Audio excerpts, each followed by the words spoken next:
A Tramp Abroad by Mark Twain. Chapter 1. A Tramp Over Europe. Ha! The knighted knave of Bergen! One day it occurred to me that it had been many years since the world had been afforded the spectacle of a man adventurous enough to undertake a journey through Europe on foot.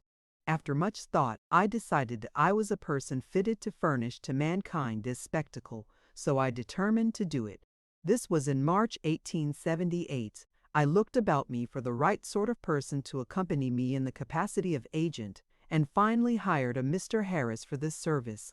It was also my purpose to study art while in Europe. Mr. Harris was in sympathy with me in this. He was as much of an enthusiast in art as I was, and not less anxious to learn to paint. I desired to learn the German language, so did Harris. Toward the middle of April we sailed in the Hulsatia, Captain Brandt, and had a very pleasant trip indeed.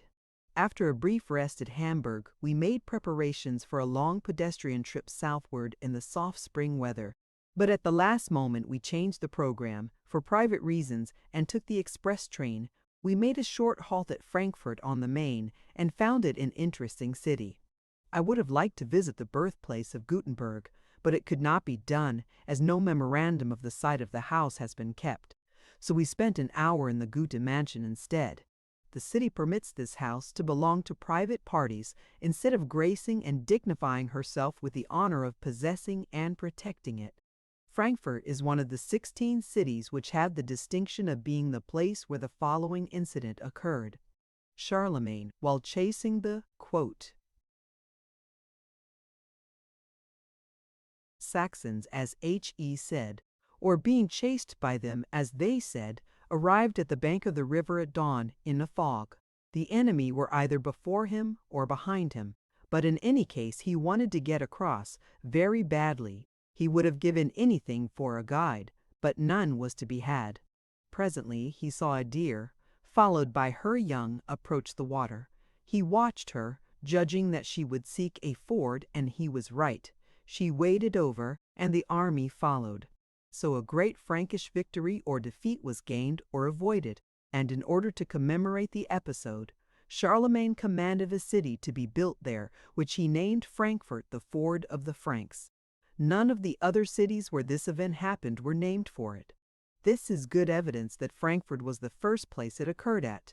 Frankfurt has another distinction. It is the birthplace of the German alphabet, or at least of the German word for alphabet, Buchstaben.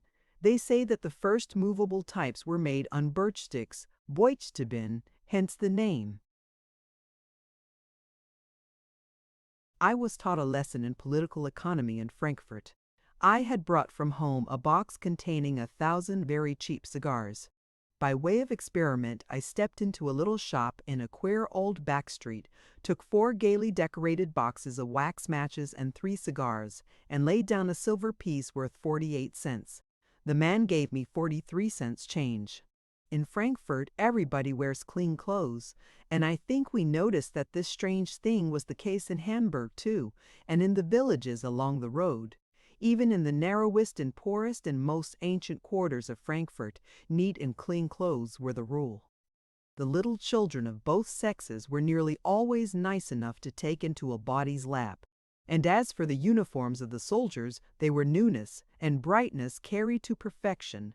One could never detect a smirch or a grain of dust upon them. The streetcar conductors and drivers wore pretty uniforms which seemed to be just out of the bandbox, and their manners were as fine as their clothes. In one of the shops I had the luck to stumble upon a book which has charmed me nearly to death. It is entitled The Legends of the Rhine from Basel to Rotterdam by F.J. Kiefer, translated by Elfdagen Manners, and Moin Cies, quote, Afer, translated by L.W. Garnham, B.A. by. All tourists mention the Rhine legends in that sort of way which quietly pretends that the mentioner has been familiar with them all his life, and that the reader cannot possibly be ignorant of them, but no tourist ever tells them. So this little book fed me in a very hungry place, and I, in my turn, intend to feed my reader with 1 or 2 little lunches from the same larder. I shall not mar Garnham's translation by meddling with its English, for the most toothsome thing about it is its quaint fashion of building English sentences on the German plan and punctuating them accordingly to no plan at all. In the chapter devoted to legends of Frankfurt, I find the following: the Knave of Borchen, in Frankfurt at the Romer, was a great mask. Ball at the Coronation Festival, and in the illuminated saloon, the clanging music invited to dance, and splendidly appeared the rich toilets and charms of the ladies, and the festively costumed princes and knights. All seemed pleasure, joy, and roguish gaiety. Only one of the numerous guests had a gloomy exterior, but exactly the black armor in which he walked about excited general attention, and his tall figure, as well as the noble propriety of his movements, attracted especially the regards of the ladies. Who the knight was, nobody could guess, for his vizier was well closed, and nothing made him recognizable. Proud and yet modest, he advanced to the empress, bowed on one knee before her seat, and begged for the favor of a waltz with the queen of the festival, and she allowed his request. With light and graceful steps he danced through the long saloon, with the sovereign, who thought never to have found a more dexterous and excellent dancer, but also by the grace of his manner and fine conversation he knew to win the queen, and she graciously accorded him a second dance, for which he begged, a third, and a fourth, as well as others were not refused him. How all regarded the happy dancer, how many envied him the high favor, how increased curiosity who the masked knight could be. Also the emperor became more and more excited with curiosity and with great suspense. One awaited the hour when, according to mask law, each masked guest must make himself known. This moment came, but although all other unmasked, the secret knight still refused to allow his features to be seen, till at last the queen, driven by curiosity and vexed at the obstinate refusal, commanded him to open his vizier. He opened it, and none of the high ladies and knights knew him. But from the crowded spectators, two officials advanced, who recognized the black dancer, and horror and terror spread in the saloon, as they said, who the supposed knight was. It was the executioner of Bergen. But glowing with rage, the king commanded to seize the criminal and lead him to death, who had ventured to dance with the queen, so disgraced the empress and insulted the crown. The culpable threw himself at the emperor and said, "Indeed, I have heavily sinned against all noble guests assembled here, but most heavily against you, my sovereign and my queen. The queen is insulted by my haughtiness equal to treason, but no punishment, even blood, will not be able to wash out the disgrace which you have suffered by me. Therefore, O king, allow me to propose a remedy, to efface the shame and to render it as if not done. Draw your sword and knight me, then I will throw down my gauntlet to everyone who dares to speak disrespectfully of my king." The emperor was surprised at this bold proposal, however it appeared the wisest to him. "You are a knave," he replied after a moment's consideration. "However, your advice is good, and displays prudence, as your fen shows adventurous courage. Well then," and gave him the knight's stroke, "so I raise you to nobility, who begged for grace for your offense, now kneels before me, rise as knight. Knavish you have acted, and knave of Bergen shall you be called henceforth." And gladly the Black Knight rose. 3 cheers were given in honor of the emperor, and loud cries of joy testified the approbation with which the queen danced, still once, with the knave of Bergen. Chapter 2. At Heidelberg. Landing a monarch at Heidelberg, we stopped at a hotel by the railway station. Next morning, as we sat in my room waiting for breakfast to come up, we got a good deal interested in something which was going on over the way, in front of another hotel. First, the personage who is called the portier, who is not the portier, but is a sort of first mate of a hotel. 1. See Appendix A, appeared at the door in a spick and span new blue cloth uniform, decorated with shining brass buttons and with bands of gold lace around his cap and wristbands, and he wore white gloves too. He shed an official glance upon the situation, and then began to give orders.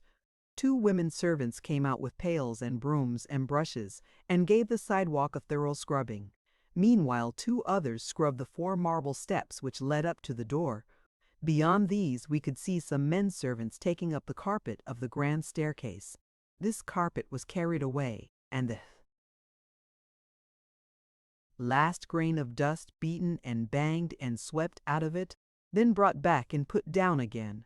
The brass stair rods received an exhaustive polishing and were returned to their places. Now a troop of servants brought pots and tubs of blooming plants and formed them into a beautiful jungle about the door and the base of the staircase. Other servants adorned all the balconies of the various stories with flowers and banners. Others ascended to the roof and hoisted a great flag on a staff there. Now came some more chambermaids and retouched the sidewalk, and afterward wiped the marble steps with damp cloths and finished by dusting them off with feather brushes. Now a broad black carpet was brought out and laid down the marble steps and out across the sidewalk to the curbstone. The portier cast his eye along it and found it was not absolutely straight. He commanded it to be straightened. The servants made several efforts, in fact, but the portier was not satisfied.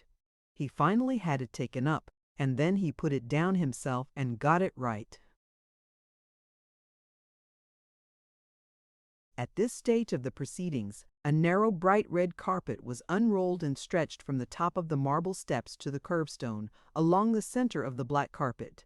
This red path cost the portier more trouble than even the black one had done, but he patiently fixed and refixed it until it was exactly right and lay precisely in the middle of the black carpet.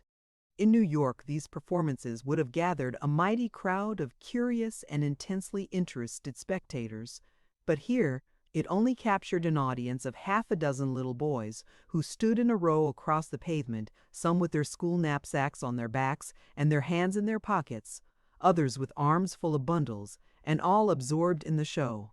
Occasionally one of them skipped irreverently over the carpet and took up a position on the other side.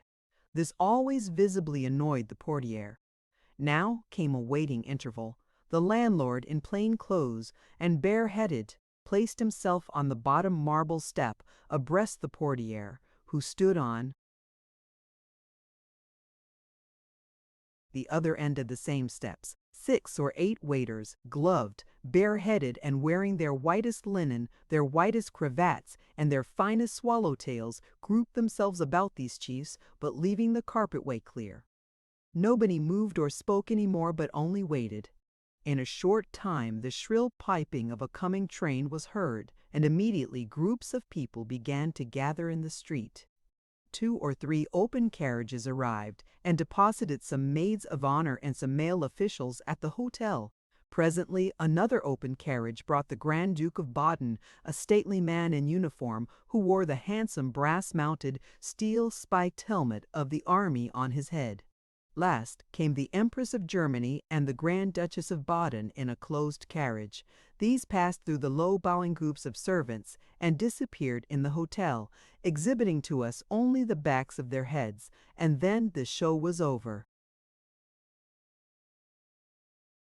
It appears to be as difficult to land a monarch as it is to launch a ship, but as to Heidelberg, the weather was growing pretty warm, very warm in fact, so we left the valley and took quarters at the Schloss Hotel on the hill above the castle. Heidelberg lies at the mouth of a narrow gorge, a gorge the shape of a shepherd's crook. If one looks up it, he perceives that it is about straight for a mile and a half, then makes a sharp curve to the right and disappears. This gorge, along whose bottom pours the swift Neckar, is confined between, or cloven through, a couple of long, steep ridges, 1,000 feet high and densely wooded clear to their summits, with the exception of one section which has been shaved and put under cultivation. These ridges are chopped off at the mouth of the gorge and form 2 bold and conspicuous headlands, with Heidelberg nestling between them. From their bases spreads away the vast, dim expanse of the Rhine Valley, and into this expanse the Neckar goes wandering in shining curves and is presently lost to view. Now, if one turns and looks up the gorge once more, he will see the Schloss Hotel on the right perched on a precipice overlooking the Neckar, a precipice which is so sumptuously cushioned and draped with foliage that no glimpse of the rock appears. The building seems very airily situated. It has the appearance of being on a shelf halfway up the wooded mountainside, and as it is remote and isolated and very white, it makes a strong mark against the lofty leafy rampart at its back. This hotel had a feature which was a decided novelty, and one which might be adopted with advantage by any house which is perched in a commanding situation. This feature may be described as a series of glass-enclosed parlors, clinging to the outside of the house, one against each and every bedchamber and drawing room. They are like long, narrow, high-ceiled bird cages hung against the building. My room was a corner room and had two of these things, a north one and a west one. From the north cage one looks up the Neckar Gorge. From the west one he looks down it. This last affords the most extensive view, and it is one of the loveliest that can be imagined too.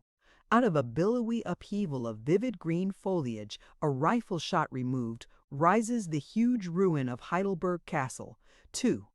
See Appendix B, with empty window arches, ivy-mailed battlements, mouldering towers, the leer of inanimate nature deserted, discrowned, beaten by the storms, but royal still and beautiful.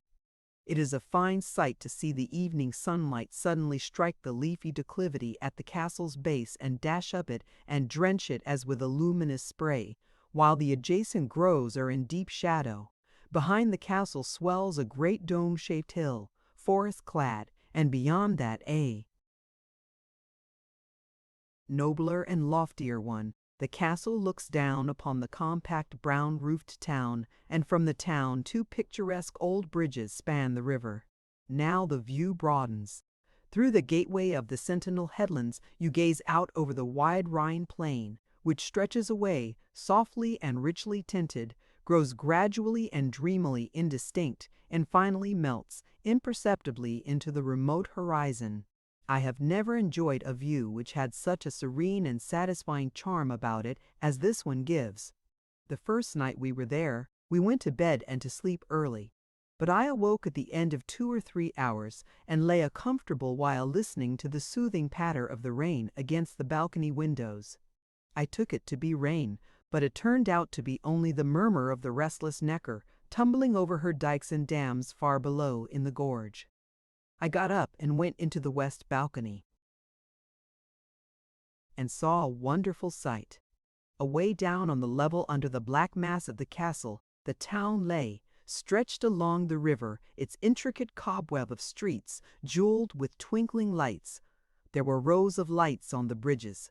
These flung lances of light upon the water, in the black shadows of the arches, and away at the extremity of all this fairy spectacle blinked and glowed a massed multitude of gas jets which seemed to cover acres of ground.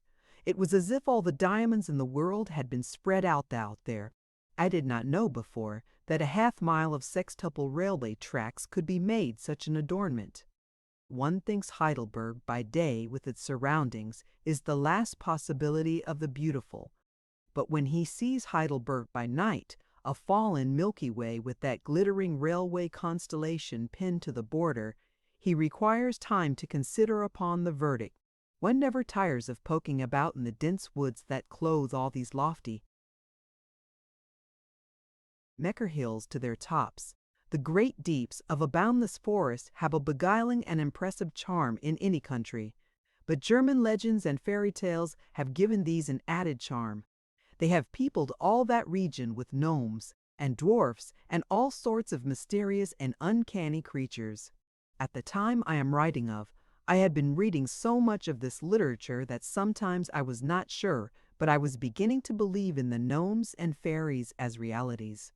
One afternoon I got lost in the woods about a mile from the hotel and presently fell into a train of dreamy thought about animals which talk and kobolds and enchanted folk and the rest of the pleasant legendary stuff, And so, by stimulating my fancy, I finally got to imagining I glimpsed small flitting shapes here and there down the columned aisles of the forest. It was a place which was peculiarly meet for the occasion. It was a pine wood with so thick and soft a carpet of brown needles that one's footfall made no more sound than if he were treading on wool. The tree trunks were as round and straight and smooth as pillars, and stood close together. They were bare of branches to a point about 25 feet above ground, and from there upward so thick with boughs that not a ray of sunlight could pierce through. The world was bright with sunshine outside, but a deep and mellow twilight reigned in there, and also a deep silence so profound that I seemed to hear my own breathings. When I had stood 10 minutes, thinking and imagining, and getting my spirit in tune with the place, and in the right mood to enjoy the supernatural, a raven suddenly uttered a hoarse croak over my head. It made me start, and then I was angry because I started. I looked up, and the creature was sitting on a limb right over me, looking down at me. I felt something of the same sense of humiliation and injury which one feels when he finds that a human stranger has been clandestinely inspecting him in his privacy and mentally commenting upon him. I eyed the raven, and the raven eyed me. Nothing was said during some seconds. Then the bird stepped a little way along his limb to get a better point of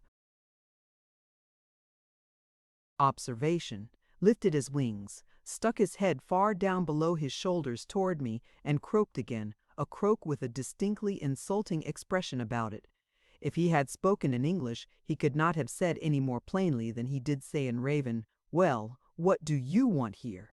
I felt as foolish as if I had been caught in some mean act by a responsible being, and reproved for it. However, I made no reply. I would not bandy words with a raven. The adversary waited a while, with his shoulders still lifted, his head thrust down between them, and his keen bright eye fixed on me. Then he threw out 2 or 3 more insults, which I could not understand. Further than that, I knew a portion of them consisted of language not used in church. I still made no reply. Now the adversary raised his head and called. There was an answering croak from a little distance in the wood, evidently a croak of inquiry. The adversary explained with enthusiasm, and the other raven dropped everything and came.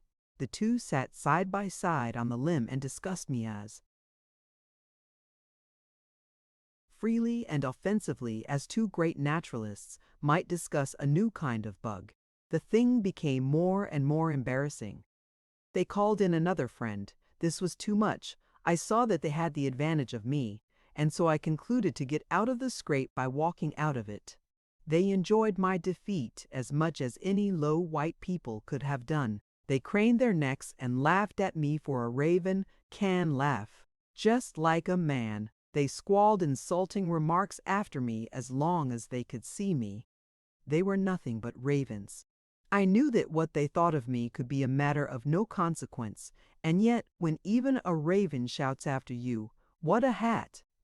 "Oh, pull down your vest!" and that sort of thing, it hurts you and humiliates you, and there is no getting around it with fine reasoning and pretty arguments. Animals talk to each other, of course. There can be no question about that, but I suppose there are very few people who can understand them. I never knew but one man who could. I knew he could, however, because he told me so himself. He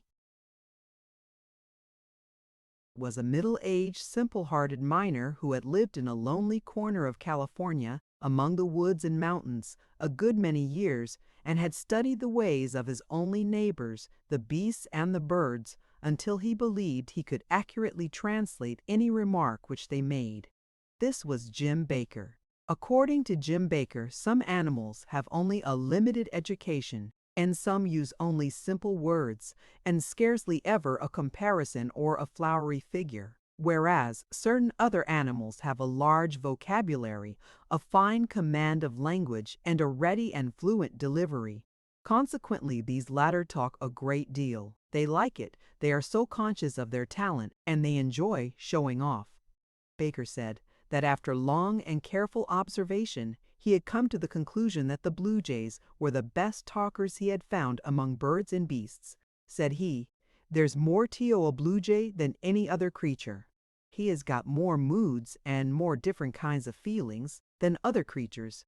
And, mind you, whatever a blue jay feels, he can put into language, and no mere commonplace language either, but rattling, out-and-out book talk and bristling with metaphor too, just bristling. And as for command of language, why, you never see a blue jay get stuck for a word. No man ever did. They just boil out of him. And another thing, I've noticed a good deal, and there's no bird or cow or anything that uses as good grammar as a blue jay. You may say a cat uses good grammar. Well, a cat does. But you let a cat get excited once, you let a cat get to pulling fur with another cat on a shed, nights, and you'll hear grammar that will give you the lockjaw. Ignorant people think it's the noise which fighting cats make that is so aggravating, but it ain't so. It's the sickening grammar they use. Now, I've never heard a jay use bad grammar, but very seldom, and when they do, they are as ashamed as a human. They shut right down and leave. You may call a jay a bird.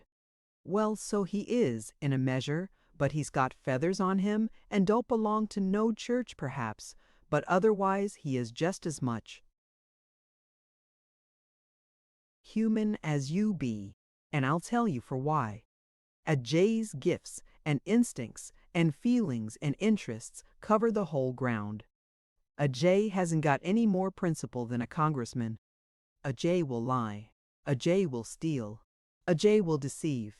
A jay will betray. And 4 times out of 5, a jay will go back on his solemnest promise. The sacredness of an obligation is such a thing which you can't cram into no blue jay's head. Now, on top of all this, there's another thing. A jay can outswear any gentleman in the mines. You think a cat can swear. Well, a cat can. But you give a blue jay a subject that calls for his reserve powers, and where is your cat? Don't talk to me. I know too much about this thing. In the one little particular of scolding, just good, clean, out and out, scolding a blue jay can lay over anything, human or divine.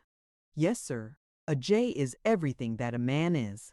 A jay can cry, a jay can laugh, a jay can feel shame, a jay can reason and plan and discuss, a jay likes gossip and scandal, a jay has got a sense of humor. A jay knows when he is an ass just as well as you do. Maybe better. If a jay ain't human, he better take in his sign, that's all. Now I'm going to tell you a perfectly true fact about some blue jays. Chapter 3. Baker's Blue Jay Yarn. What stumped the blue jays? When I first begun to understand jay language correctly, there was a little incident happened here. 7 years ago, the last man in this region but me moved away. There stands his house, been empty ever since, a log house with a plank roof, just one big room, and no more, no ceiling, nothing between the rafters and the floor. Well, one Sunday morning I was sitting out here in front of my cabin, with my cat taking the sun, and looking at the blue hills, and listening to the leaves rustling so lonely in the trees, and thinking of the home away yonder in the States, that I hadn't heard from in 13 years, when a blue jay lit on that house with an acorn in his mouth and says, "Hello, I reckon I've struck something." When he spoke, the acorn dropped out of his mouth and rolled down the roof, of course, but he didn't care. His mind was all on the thing he had struck. It was a knot hole in the roof. He cocked his head to one side, shut one eye, and put the other one to the hole, like a possum looking down a jug. Then he glanced up with his bright eyes, gave a wink or two with his wings, which signifies gratification, you understand, and says, "It looks like a hole. It's located like a hole. Blamed if I don't believe it is a hole." Then he cocked his head down and took another look. He glances up perfectly joyful this time, winks his wings and his tail both, and says, "Oh no, this ain't no fat thing, I reckon. If I ain't in luck, why, it's a perfectly elegant hole." So he flew down and got that acorn, and fetched it up and dropped it in, and was just tilting his head back with the heavenliest smile on his face, when all of a sudden he was paralyzed into a listening attitude, and that smile faded gradually out of his countenance, like breath off an eraser, and the queerest look of surprise took its place. Then he says, "Why, I didn't hear it fall." He cocked his eye at the hole again, and took a long look, raised up and shook his head, stepped around to the other side of the hole and took another look from that side, shook his head again. He studied a while, then he just went into the details, walked round and round the hole and spied into it from every point of the compass. No use. Now he took a thinking attitude on the comb of the roof and scratched the back of his head with his right foot a minute, and finally says, "Well, it's too many for me, that's certain. Must be a mighty long hole. However, I ain't got no time to fool around here. I got to tend to business. I reckon it's all right chance it anyway." So he flew off and fetched another acorn and dropped it in, and tried to flirt his eye to the hole quick enough to see what become of it. But he was too late. He held his eye there as much as a minute. Then he raised up and sighed, and says, "Confound it! I don't seem to understand this thing, no way. However, I'll tackle her again." He fetched another acorn, and done his level best to see what become of it, but he couldn't. He says, "Well, I never struck no such a hole as this before. I'm of the opinion it's a totally new kind of a hole." Then he begun to get mad. He held in for a spell, walking up and down the comb of the roof and shaking his head and muttering to himself. But his feelings got the upper hand of him presently, and he broke loose and cussed himself black in the face. I never see a bird take on so about a little thing. When he got through, he walks to the hole and looks in again for half a minute. Then he says, "Well, you're a long hole and a deep hole, and a mighty singular hole altogether. But I've started in to fill you, and I'm damned if I don't fill you, if it takes 100 years." And with that, away he went. You never see a bird work so since you was born. He laid into his work like a nigger, and the way he hove acorns into that hole for about 2 hours and a half was one of the most exciting and astonishing spectacles I ever struck. He never stopped to take a look any more. He just hove 'em in and went for more. Well, at last he could hardly flop his wings, he was so tuckered out. He comes a-dropping down once more, sweating like an ice pitcher, dropped his acorn in and says, "Now I guess I've got the bulge on you by this time." So he bent down for a look. If you'll believe me, when his head come up again, he was just pale with rage. He says, "I shoveled acorns enough in there to keep the family 30 years, and if I can see a sign of one of 'em, I wish I may land in a museum with a belly full of sawdust in 2 minutes." He just had strength enough to crawl up onto the comb and lean his back agin the chimbly, and then he collected his impressions and begun to free his mind. I see in a second that what I had mistook for profanity in the mines was only just the rudiments, as you may say. Another jay was going by and heard him doing his devotions, and stops to inquire what was up. The sufferer told him the whole circumstance and says, "Now, yonder's the hole, and if you don't believe me, go and look for yourself." So this fellow went and looked, and comes back and says, "How many did you say you put in there?" "Not any less than 2 tons, says the sufferer. The other jay went and looked again. He couldn't seem to make it out, so he raised a yell, and 3 more jays come. They all examined the hole, they all made the sufferer tell it over again, then they all discussed it, and got off as many leather-headed opinions about it as an average crowd of humans could have done.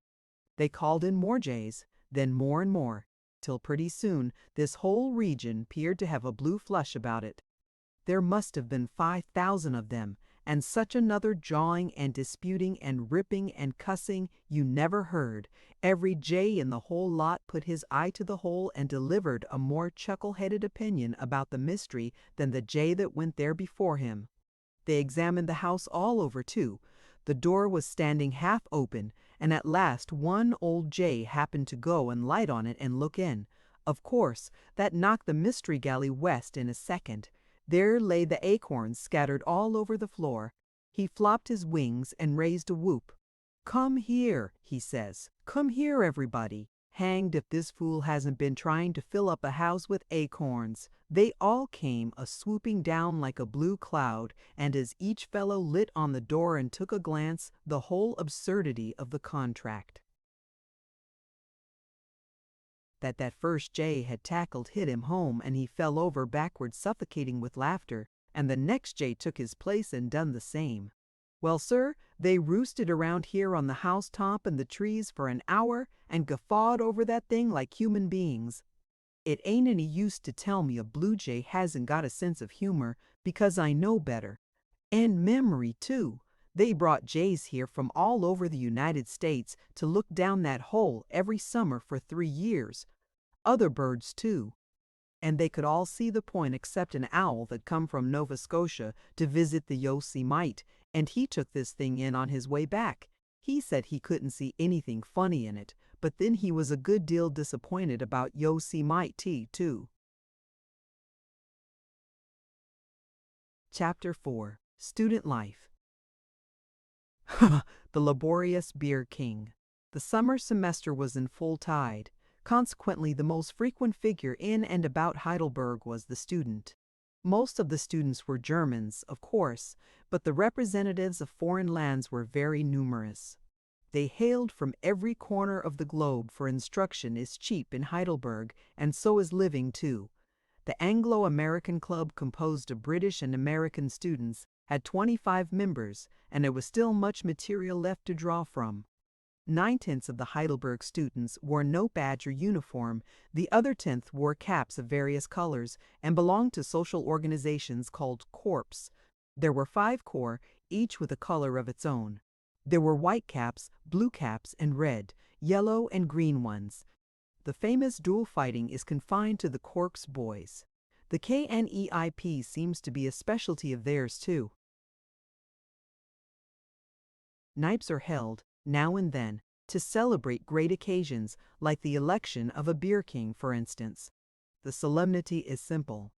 The 5 corps assemble at night, and at a signal they all fall loading themselves with beer, out of pint mugs, as fast as possible, and each man keeps his own count, usually by laying aside a lucifer match for each mug he empties. The election is soon decided. When the candidates can hold no more, a count is instituted, and the one who has drank the greatest number of pints is proclaimed king. I was told that the last beer king elected by the corps, or by his own capabilities, emptied his mug 75 times. No stomach could hold all that quantity at one time, of course, but there are ways of frequently creating a vacuum, which those who have been much at sea will understand. One sees so many students abroad at all hours that he presently begins to wonder if they ever have any working hours. Some of them have, some of them haven't. Each can choose for himself whether he will work or play. For German university life is a very free life. It seems to have no restraints. The student does not live in the college buildings, but hires his own lodgings in any locality he prefers, and he takes his meals when and where he pleases. He goes to bed when it suits him, and does not get up at all unless he wants to. He is not entered at the university for any particular length of time, so he is likely to change about. He passes no examinations upon entering college. He merely pays a trifling fee of $5 or $10, receives a card entitling him to the privileges of the university, and that is the end of it. He is now ready for business or play, as he shall prefer. If he elects to work, he finds a large list of lectures to choose from. He selects the subjects which he will study and enters his name for these studies. But he can skip attendance.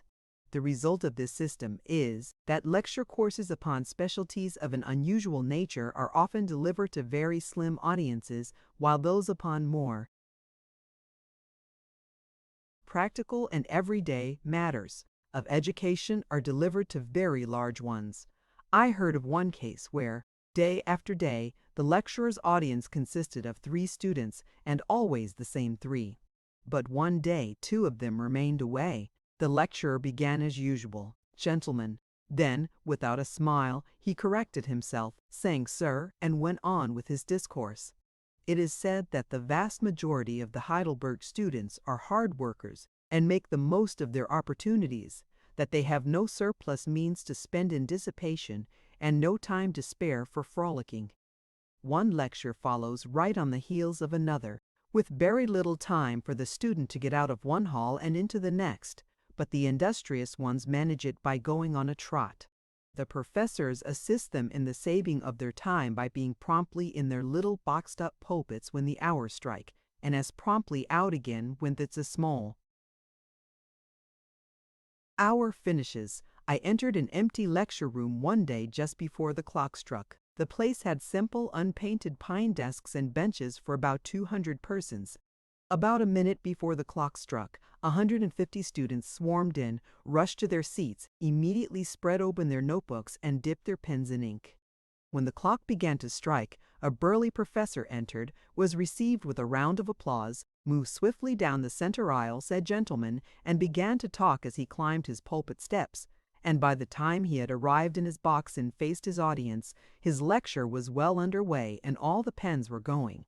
He had no notes. He talked with prodigious rapidity and energy for an hour. Then the students began to remind him in certain well-understood ways that his time was up. He seized his hat, still talking, proceeded swiftly down his pulpit steps, got out the last word of his discourse as he struck the floor.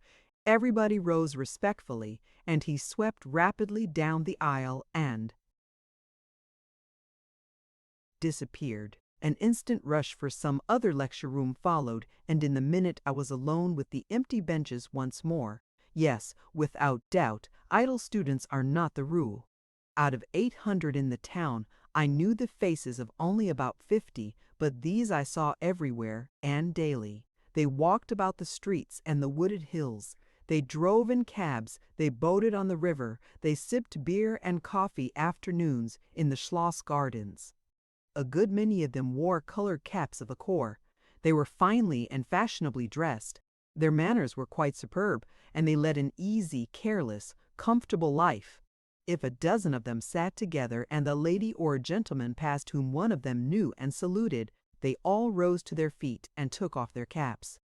The members of a corps always received a fellow member in this way too, but they paid no attention to members of other corps. They did not seem to see them. This was not a discourtesy. It was only a part of the elaborate and rigid corps etiquette.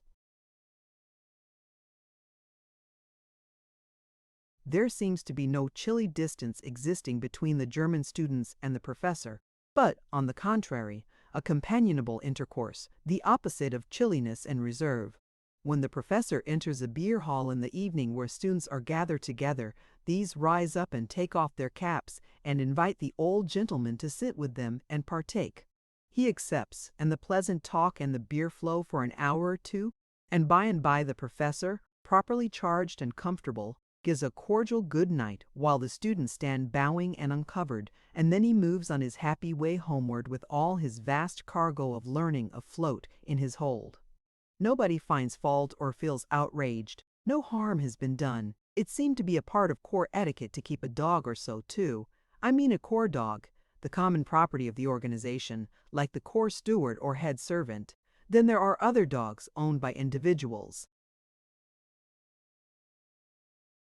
On a summer afternoon in the castle gardens, I have seen 6 students march solemnly into the grounds in single file, each carrying a bright Chinese parasol and leading a prodigious dog by a string. It was a very imposing spectacle. Sometimes there would be as many dogs around the pavilion as students, and of all breeds and of all degrees of beauty and ugliness. These dogs had a rather dry time of it, for they were tied to the benches and had no amusement for an hour or two at a time, except what they could get out of pawing at the gnats or trying to sleep and not succeeding. However, they got a lump of sugar occasionally. They were fond of that. It seemed right and proper that students should indulge in dogs, but everybody else had them, 2 old men and young ones, old women and nice young ladies. If there is one spectacle that is unpleasanter than another, it is that of an elegantly dressed young lady towing a dog by a string. It is said to be the sign and symbol of blighted love. It seems to me that some other way of advertising it might be devised, which would be just as conspicuous and yet not so trying to the proprieties. It would be a mistake to suppose that the easygoing, pleasure-seeking student carries an empty head. Just the contrary. He has spent 9 years in the gymnasium under a system which allowed him no freedom, but vigorously compelled him to work like a slave. Consequently, he has left the gymnasium with an education which is so extensive and complete that the most a university can do for it is to perfect some of its profounder specialties. It is said that when a pupil leaves the gymnasium, he not only has a comprehensive education, but he knows what he knows. It is not befogged with uncertainty. It is burned into him so that it will stay. For instance, he does not merely read and write Greek, but speaks it. The same with the Latin. Foreign youth steer clear of the gymnasium. Its rules are too severe. They go to the university to put a mansard roof on their whole general education, but the German student already has his mansard roof, so he goes there to add a steeple in the nature of some specialty, such as a particular branch of law, or diseases of the eye, or special study of the ancient Gothic tongues. So this German attends only the lectures which belong to the chosen branch, and drinks his beer and tows his dog around and has a general good time the rest of the day. He has been in rigid bondage so long that the large liberty of the university life is just what he needs and likes and thoroughly appreciates. And as it cannot last forever, he makes the most of it while it does last, and so lays up a good rest against the day that must see him put on the chains once more and enter the slavery of official or professional life. Chapter 5. At the Students' Dueling Ground. Dueling by wholesale. One day, in the interest of science, my agent obtained permission to bring me to the students' dueling place. We crossed the river and drove up the bank a few hundred yards, then turned to the left, entered a narrow alley, followed it 100 yards, and arrived at a 2-story public house. We were acquainted with its outside aspect, for it was visible from the hotel. We went upstairs and passed into a large whitewashed apartment, which was perhaps 50 feet long, by 30 feet wide, and 20 or 25 high. It was a well-lighted place. There was no carpet. Across one end and down both sides of the room extended a row of tables, and at these tables some 50 or 75 students, see Appendix C, were sitting. Some of them were sipping wine. Others were playing cards. Others chess. Other groups were chatting together, and many were smoking cigarettes while they waited for the coming duels. Nearly all of them wore colored caps. There were white caps, green caps, blue caps, red caps, and bright yellow ones. So, all the 5 corps were present in strong force.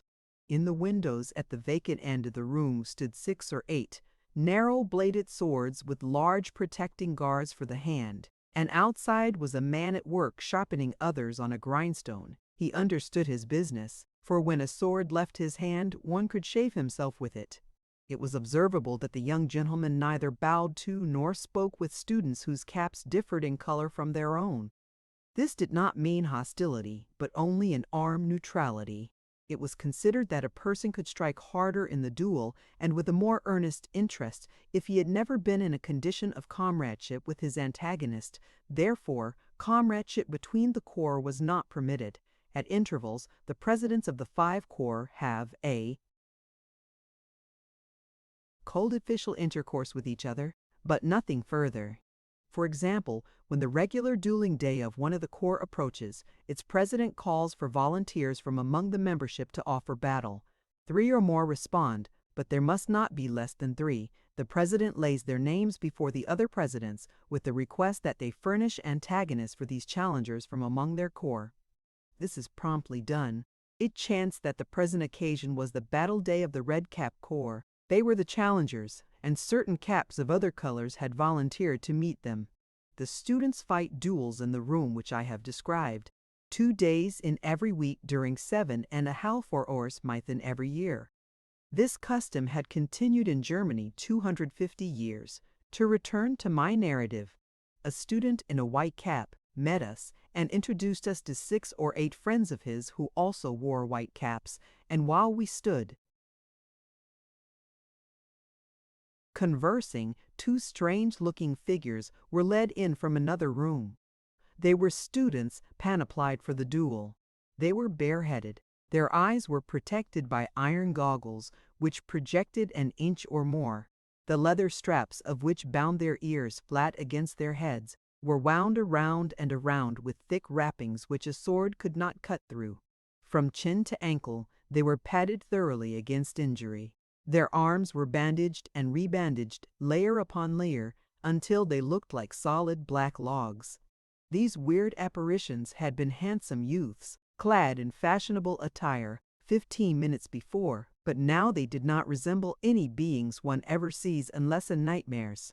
They strode along with their arms projecting straight out from their bodies. They did not hold them out themselves, but fellow students walked beside them and gave the needed support.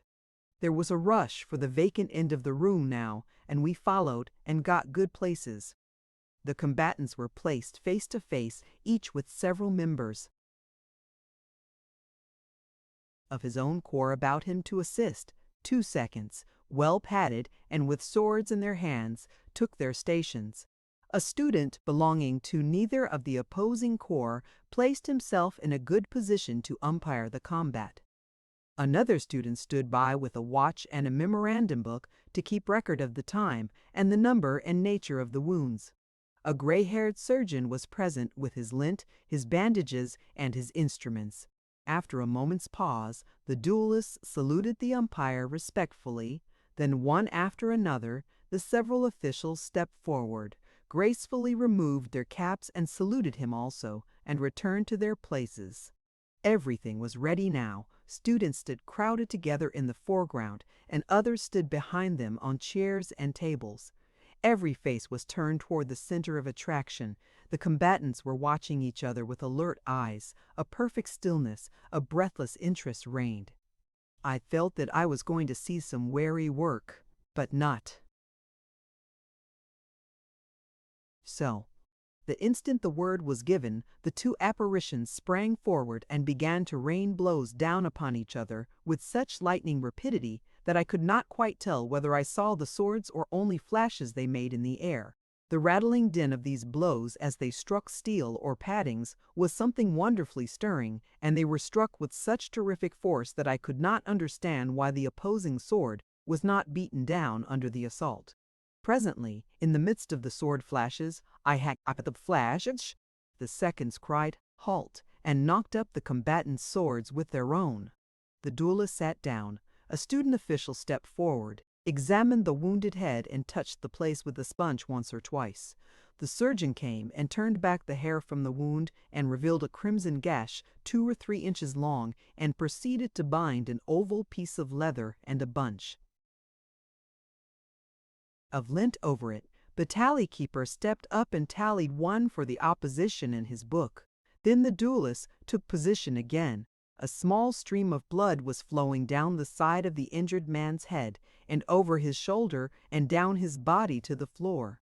But he did not seem to mind this. The word was given and they plunged at each other as fiercely as before. Once more the blows rained and rattled and flashed. Every few moments the quick-eyed seconds would notice that a sword was bent. Then they called, "Halt!" struck up the contending weapons, and an assisting student straightened the bent one. The wonderful turmoil went on presently.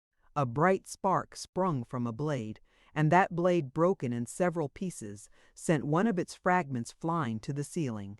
A new sword was provided, and the fight proceeded. The exercise was tremendous, of course, and in time the fighters began to show great fatigue. They were allowed to rest a moment every little while. They got other rest by wounding each other, for then they could sit down while the doctor applied the lint and bandages. The law is that the battle must continue 15 minutes if the men can hold out. and as the pauses do not count, this duel was protracted to 20 or 30 minutes, I judged. At last it was decided that the men were too much wearied to do battle longer. They were led away drenched with crimson from head to foot.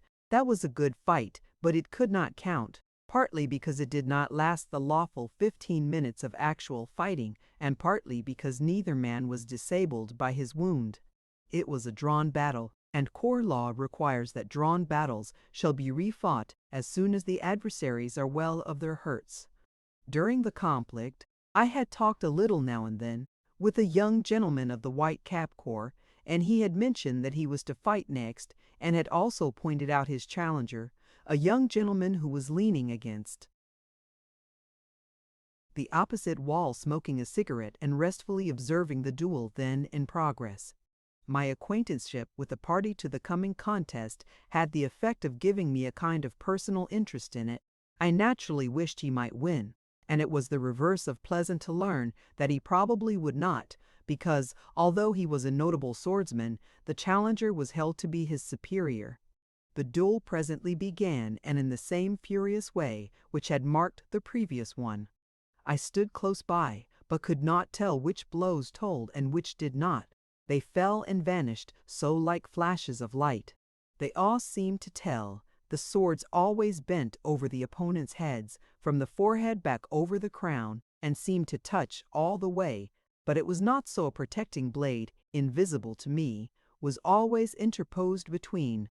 At the end of 10 seconds each man had struck 12 or 15 blows and warded off 12 or 15, and no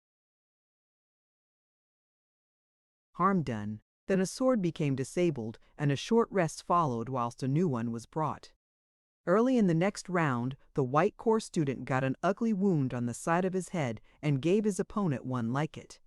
In the third round, the latter received another bad wound in the head, and the former had his under lip divided. After that, the White Corps student gave many severe wounds, but got none of the consequence in return. At the end of 5 minutes from the beginning of the duel, the surgeon stopped it. The challenging party had suffered such injuries that any addition to them might be dangerous. These injuries were a fearful spectacle, but are better left undescribed. So against expectation, my acquaintance was the victor. Chapter 6. The Third Duel. A sport that sometimes kills. The third duel was brief and bloody.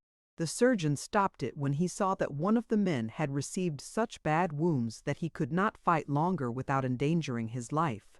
The fourth duel was a tremendous encounter, but at the end of 5 or 6 minutes the surgeon interfered once more, another man so severely hurt as to render it unsafe to add to his harms. I watched this engagement as I watched the others with rapt interest and strong excitement, and with a shrink and a shudder for every blow that laid open a cheek or a forehead, and a conscious paling of my face when I occasionally saw a wound of a yet more shocking nature inflicted.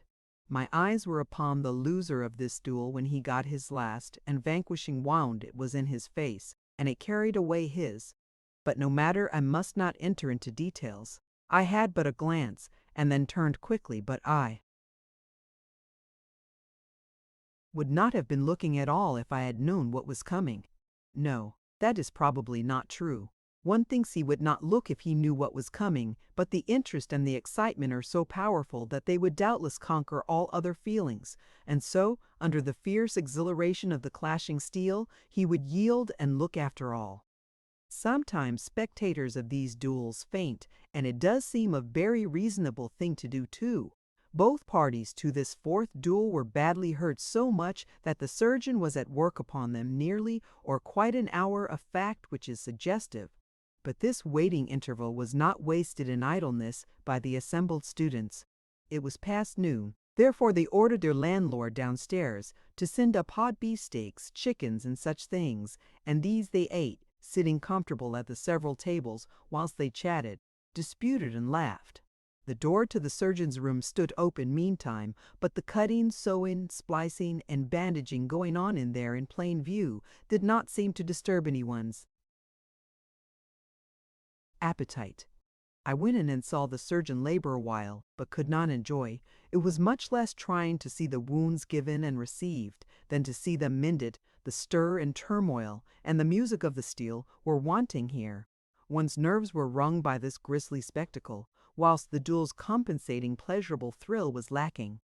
Finally the doctor finished, and the men who were to fight the closing battle of the day came forth. A good many dinners were not completed yet, but no matter, they could be eaten cold after the battle. Therefore everybody crowded forth to see. This was not a love duel, but a satisfaction affair. These two students had quarreled and were here to settle it. They did not belong to any of the corps, but they were furnished with weapons and armor and permitted to fight here by the 5th Corps as a courtesy.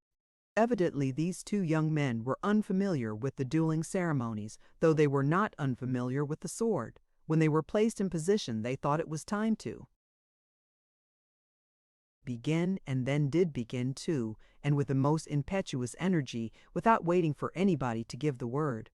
This vastly amused the spectators, and even broke down their studied and courtly gravity, and surprised them into laughter. Of course the seconds struck up the swords and started the duel over again. At the word, the deluge of blows began, but before long the surgeon once more interfered, for the only reason which ever permits him to interfere, and the day's war was over. It was now 2 in the afternoon, and I had been present since 9:30 in the morning. The field of battle was indeed a red one by this time, but some sawdust soon righted that.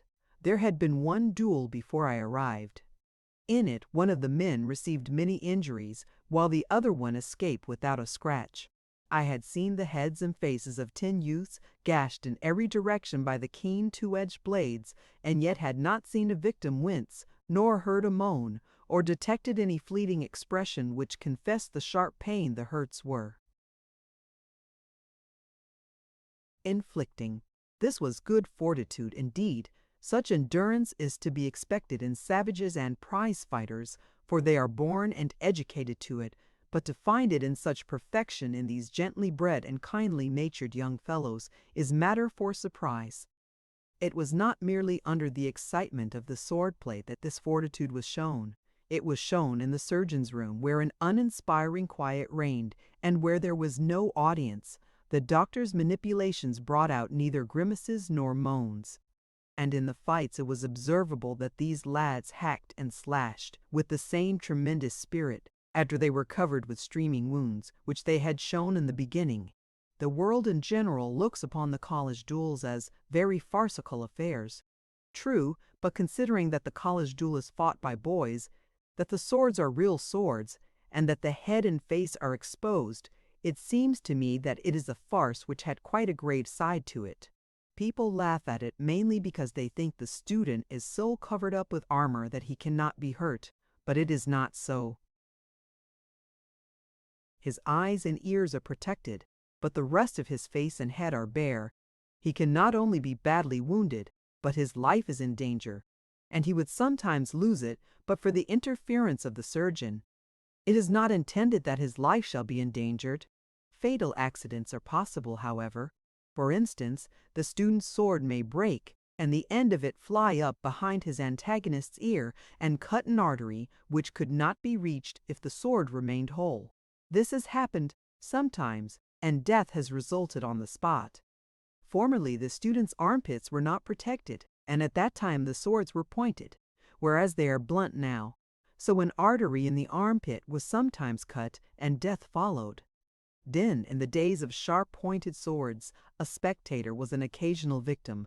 The end of a broken sword flew 5 or 10 feet and buried itself in his neck or his heart, and death ensued instantly.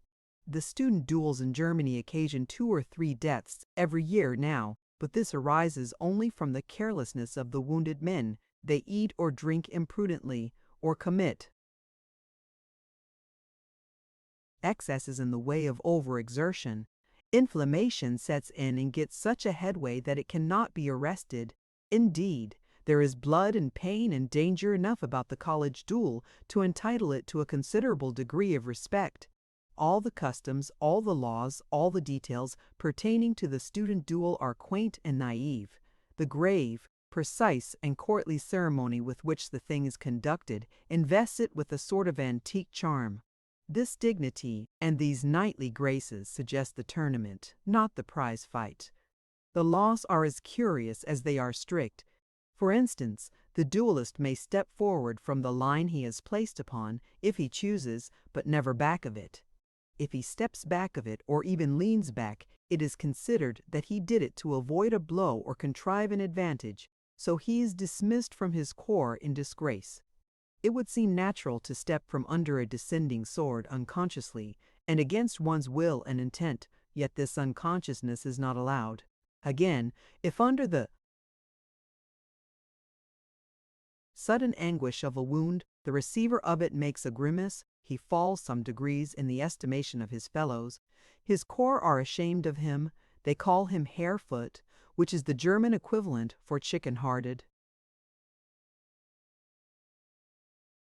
Chapter 7. Corps. How Bismarck Fought. In addition to the corps laws, there are some corps usages which have the force of laws. Perhaps the president of a corps notices that one of the membership who is no longer an exempt, that is a freshman, has remained a sophomore some little time without volunteering to fight. Some day, the president, instead of calling for volunteers, will appoint this sophomore to measure swords with a student of another corps. He is free to decline. Everybody says so. There is no compulsion. This is all true, but I have not heard of any student who did decline. To decline and still remain in the corps would make him unpleasantly conspicuous and probably see. But at no, there is no law against declining except the law of custom, which is confessedly stronger than written law everywhere. The 10 men whose duels I had witnessed did not go away when their hurts were dressed, as I had supposed they would, but came back, one after another, as soon as they were free of the surgeon, and mingled with the assemblage in the dueling room. The white-capped student who won the second fight witnessed the remaining 3, and talked with us during the intermissions. He could not talk very well, because his opponent's sword had cut his underlip in 2, and then the surgeon had sewed it together and overlaid it with a profusion of white plaster patches. Neither could he eat easily. Still he contrived to accomplish a slow and troublesome luncheon while the last duel was preparing. The man who was the worst hurt of all played chess while waiting to see this engagement. A good part of his face was covered with patches and bandages, and all the rest of his head was covered and concealed by them. It is said that the student likes to appear on the street and in other public places in this kind of array, and that this predilection often keeps him out when exposure to rain or sun is a positive danger for him. Newly bandaged students are a very common spectacle in the public gardens of Heidelberg. It is also said that the student is glad to get wounds in the face because the scars they leave will show so well there. And it is also said that these face wounds are so prized that youths have even been known to pull them apart from time to time and put red wine in them to make them heal badly and leave as ugly a scar as possible. It does not look reasonable, but it is roundly asserted and maintained nevertheless. I am sure of one thing, scars are plenty enough in Germany, among the young men, and very grim ones they are too. They crisscross the face in angry red welts, and are permanent and ineffaceable. Some of these scars are of a very strange and dreadful aspect, and the effect is striking when several such accent the milder ones which form a city map on a man's face. They suggest the burned district then. We had often noticed that many of the students wore a colored silk band or ribbon diagonally across their breasts. It transpired that this signifies that the wearer has fought 3 duels in which a decision was reached, duels in which he either whipped or was whipped, for drawn battles do not count. Ha ha! 1. After a student has received his ribbon, he is free. He can cease from fighting without reproach except someone insult him. His president cannot appoint him to fight. He can volunteer if he wants to, or remain quiescent if he prefers to do so. Statistics show that he does not prefer to remain quiescent. They show that the duel has a singular fascination about it somewhere, for these free men, so far from resting upon the privilege of the badge, are always volunteering. A corps student told me it was of record that Prince Bismarck fought 32 of these duels in a single summer term when he was in college. So he fought 29 after his badge had given him the right to retire from the field. 1. From my diary. Dined in a hotel a few miles up the Neckar, in a room whose walls were hung all over with framed portrait groups of the 5 corps. Some were recent, but many antedated photography, and were pictured in lithography. The dates range back to 40 or 50 years ago.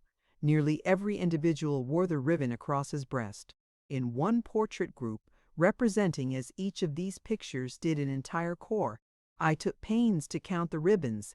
There were 27 members, and 21 of them wore that significant badge. The statistics may be found to possess interest in several particulars. 2 days in every week are devoted to dueling. The rule is rigid that there must be 3 duels on each of these days. There are generally more, but there cannot be fewer. There were 6 the day I was present. Sometimes there are 7 or 8. It is insisted that 8 duels a week for each of the 2 days is too low an average to draw a calculation from, but I will reckon from that basis, preferring an understatement to an overstatement of the case. This requires about 480 or 500 duelists a year, for in summer the college term is about 3.5 months, and in winter it is 4 months and sometimes longer. Of the 750 students in the university at the time I am writing of, only 80 belonged to the 5 corps, and it is only these corps that do the dueling. Occasionally other students borrow the arms and battleground of the 5 corps in order to settle a quarrel. But this does not happen every dueling day. 2. Consequently, 80 youths furnish the material for some 250 duels a year. This average gives 6 fights a year to each of the 80. This large work could not be accomplished if the badge holders stood upon their privilege and ceased to volunteer. 2. They have to borrow the arms because they could not get them elsewhere or otherwise. As I understand it, the public authorities all over Germany allow the 5 corps to keep swords, but do not allow them to use them. This law is rigid. It is only the execution of it that is lax. Of course, where there is so much fighting, the students make it a point to keep themselves in constant practice with the foil. One often sees them, at the tables in the castle grounds, using their whips or canes to illustrate some new sword trick which they have heard about, and between the duels, on the day whose history I have been writing, the swords were not always idle. Every now and then we heard a succession of the keen hissing sounds which the sword makes when it is being put through its paces in the air, and this informed us that a student was practicing. Necessarily, this unceasing attention to the art develops an expert occasionally. He becomes famous in his own university. His renown spreads to other universities. He is invited to Göttingen to fight with a Göttingen expert. If he is victorious, he will be invited to other colleges, or those colleges will send their experts to him. Americans and Englishmen often join one or another of the 5 corps.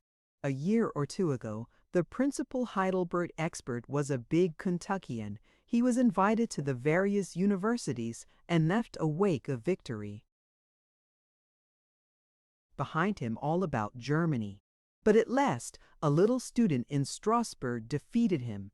There was formerly a student in Heidelberg who had picked up somewhere and mastered a peculiar trick of cutting up under instead of cleaving down from above. While the trick lasted, he won in 16 successive duels in his university. But by that time, observers had discovered what his charm was and how to break it, therefore his championship ceased. A rule which forbids social intercourse between members of different corps is strict. In the dueling house, in the parks, on the street, and anywhere and everywhere that the students go, caps of a color group themselves together. If all the tables in a public garden were crowded but one, and that one had 2 red cap students at it and 10 vacant places, the yellow caps, the blue caps, the white caps, and the green caps seeking seats would go by that table and not seem to see it, nor seem to be aware that there was such a table in the grounds. The student by whose courtesy we had been enabled to visit the dueling place wore the white cap Prussian corps. He introduced us to many white caps, but to none of another color. The corps etiquette extended even to us, who were strangers, and required us to group with the white corps only, and speak only with the white corps, while we were their guests, and keep aloof from the caps of the other colors. Once, I wished to examine some of the swords, but an American student said, "It would not be quite polite. These now in the windows all have red hilts or blue. They will bring in some with white hilts presently, and those you can handle freely." When a sword was broken in the first duel, I wanted a piece of it, but its hilt was the wrong color, so it was considered best and politest to await a properer season. It was brought to me after the room was cleared, and I will now make a life-size sketch of it by tracing a line around it with my pen, to show the width of the weapon. Figure 1. The length of these swords is about 3 feet, and they are quite heavy. One's disposition to cheer during the course of the duels, or at their close, was naturally strong, but corps etiquette forbade any demonstrations of this sort. However brilliant a contest or a victory might be, no sign or sound betrayed that anyone was moved. A dignified gravity and repression were maintained at all times. When the dueling was finished and we were ready to go, the gentlemen of the Prussian corps to whom we had been introduced took off their caps in the courteous German way, and also shook hands. Their brethren of the same order took off their caps and bowed, but without shaking hands. The gentlemen of the other corps treated us just as they would have treated white caps. They fell apart, unconsciously, and left us an unobstructed pathway, but did not seem to see us or know we were there. If we had gone thither the following week as guests of another corps, the white caps, without meaning any offense, would have observed the etiquette of their order and ignored our presence. How strangely are comedy and tragedy blended in this life! I had not been home a full half-hour after witnessing those playful sham duels when circumstances made it necessary for me to get ready immediately to assist personally at a real one, a duel with no effeminate limitation in the matter of results, but a battle to the death. An account of it in the next chapter will show the reader that duels between boys, for fun, and duels between men in earnest are very different affairs. 79. The end. Thank you for listening to this story. I hope you enjoyed the journey, the characters, and the world they carried with them. If you enjoyed this audiobook, please subscribe to the channel and leave a comment below.